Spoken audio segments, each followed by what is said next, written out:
Yeah, that's great. And on this note, right? I would love to kind of segue a little bit. I know, Tyler, I'm not sure how much time you have left, but you being a project owner yourself too, I would love to get your insight, right?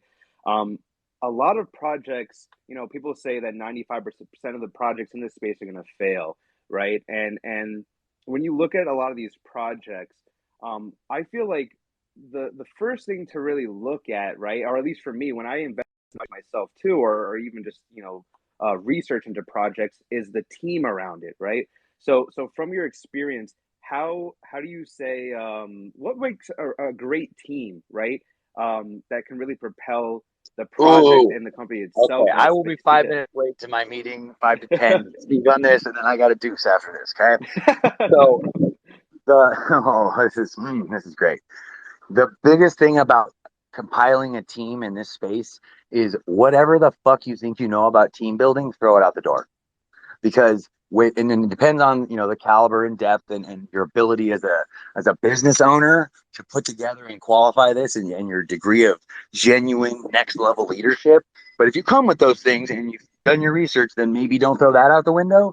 But if you're coming from an industry where you had XYZ type of things occur to you, or teamwork orientation, organizational design and structure, you carry over wounds, biases, and apply them to your team, better, or trying to be, solution oriented or empowering, but you're really doing the opposite. Like, you need to be able to check yourself as a founder.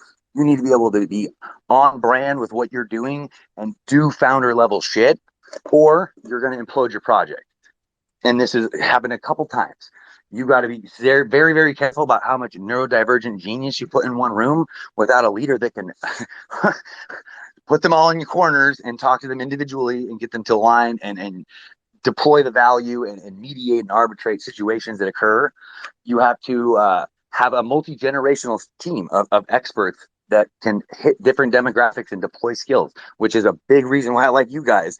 On my right and my left and down below, there's a little bit of different capacity, experience, skills, and ability to do and open doors that others can't, right?